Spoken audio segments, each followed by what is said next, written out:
कर्मचारी मानकु बड़ झटका एणिकी एतिकी बयसरु बाध्यतामूलक अवसर। तेबे कौन रही संपूर्ण अपडेट आसतु जानिबा। ता पूर्व वीडियोटी को लाइक और शेयर करी चैनल टी सब्सक्राइब करबा पई अनुरोध। सरकारक नुआ आदेश जारी एणिकी कर्मचारी को एतिकी बयसरु दियाजिबो बाध्यतामूलक अवसर। कर्मचारी एक बड़ खबर आछि। एक निर्दिष्ट बयस अतिक्रम करिथिबा कर्मचारी मानकु बाध्यतामूलक अवसर दियाजिबो। बाध्यतामूलक अवसर पई प्रस्तुति विभाग द्वारा शेष होईछि। एथिपई कर्मचारी कार्यर मूल्यांकन कराजिबो। जेउ कर्मचारी एही मूल्यांकन रे फिट आसुनाहांती सेमानकु बाध्यतामूलक अवसर प्रदान कराजिबो। 26 एप्रिल रे मध्य प्रदेश विद्युत विभाग बंटन निगम द्वारा एपरी एक निर्देश जारी करा जायछि। विकास चंद्र अग्रवाल द्वारा जारी करा जायथिबा आदेश रे स्क्रीनिंग माध्यम रे अवसर प्राप्त कर्मचारी विषय रे उल्लेख करा जायछि। एहा अधीन रे 50 वर्ष बयस पूर्ण करिथिबा कर्मचारी कार्य क्षमता को मूल्यांकन कराजिबो। जदि से तांकर कार्य क्षमता रे फिट नुहंती तेबे तांकु बाध्यतामूलक अवसर दियाजिबो। एथिपई एक तालिका प्रस्तुत करने निर्देश दिया जायछि, जहा परे कमिटी द्वारा पुनः निर्माण प्रक्रिया आरंभ हेबो।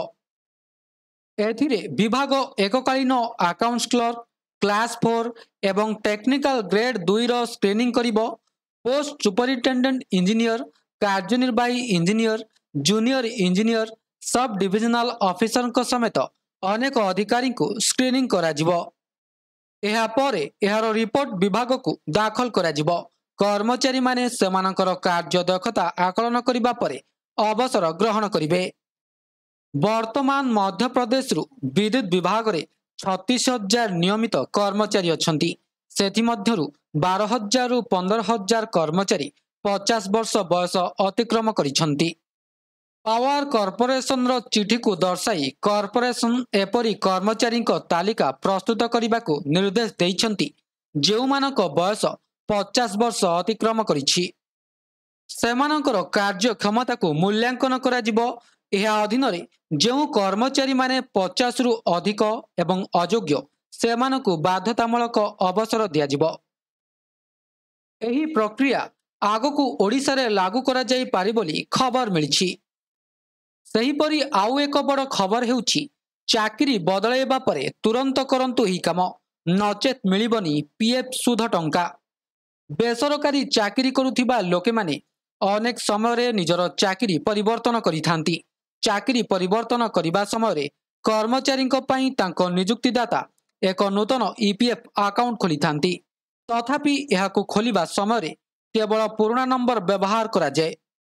एपरी परिस्थिति रे अनेक कर्मचारी भूल धारणा अछि जे जदि यूएन नंबर पुराना तेबे सही यूएन नंबर अधीन रे चालुथिबा सेमानकर ईपीएफ अकाउंट मध्य समान हेबो। आपण चाकरी परिवर्तन करिबा मात्रे आपणकर यूएन नंबर कंपनी को दियंती। कंपनी सही यूएन नंबर अधीन रे आपणक पई आउ एक पीएफ अकाउंट खोली थाए। एहा परे आपणकर एवं नूतन कंपनीर पीएफ अवदान सही नूतन अकाउंट रे जमा हबा आरंभ हेबो।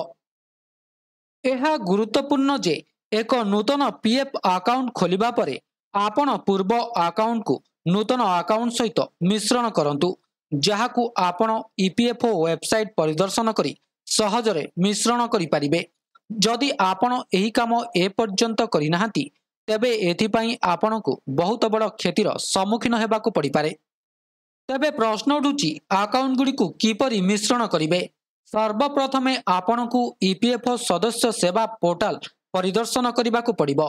एहा परे आपणकु ऑनलाइन सेवा विभाग भितरे गोटिए सदस्य गोटिए ईपीएफ अकाउंट स्थानांतर अनुरोध चयन करिबाकु पड़िबो। तापरे आपणकु वर्तमान रो नियुक्तिदातांको व्यक्तिगत विवरणी एवं अकाउंट जांच करिबाकु पड़िबो। एहा परे आपणकु गेट डिटेल्स उपरे क्लिक करिबाकु पड़िबो। एहा परे आपणक सामना रे पुराना नियुक्तिदातांको तालिका खोलिबो। एठारे आपण जेउ अकाउंट को स्थानांतर करिबाकु चाहुचंती ताहा उपरे क्लिक करंतु। तेबे मोबाइल नंबर को ओटीपी पठाजिबो। तापरे आपण गेट ओटीपी उपरे क्लिक करंतु। आपणक पंजीकृत मोबाइल नंबर को ओटीपी पठाजिबो। एहाकु एंटर करी दाखल करंतु। एहा परे आपणकर अनुरोध दाखल कराजिबो। आपणकर वर्तमान रो नियुक्तिदाता को एहाकु अनुमोदन करिबाकु पड़िबो। एहा परे ईपीएफओ आपणक पुराना अकाउंट को नूतन अकाउंट रे मिश्रण करिबो। किछि समय परे आपण आपणकर मिश्रण स्थिति जांच करि परिबे। तेबे अकाउंट गुडी को मिश्रण न करिबारे कोन असुविधा हुए? अकाउंट गुडी को मिश्रण न करिबारे प्रथम असुविधा हेउची जे एक नूतन ईपीएफ अकाउंट खोलिबा जोगु पुराना अकाउंट रे पड़ी रहिथिबा आपणकर टंका एकाठी देखा जाउ नाही। एहा व्यतीत टिकस संचय दृष्टिकोणरू सेमानकु मिश्रण करिबा मध्य आवश्यक। ईपीएफ अकाउंट रु टंका उठाइबा समय 5 वर्षर एही सीमा पालन करा जाय। 5 वर्ष अवदान परे जमा होइतिबा राशि उठाण उपरे कोनोसी टिकस नाही। तेबे यह थिला संपूर्ण अपडेट टी। वीडियोटी भल लागिथिले वीडियोटी को लाइक करंतु, शेयर करंतु एवं चैनल टी को सब्सक्राइब करने को भूलंतु नहीं। वीडियोटी को शेष पर्यंत देखिथिबारु आपनको बहुत बहुत धन्यवाद।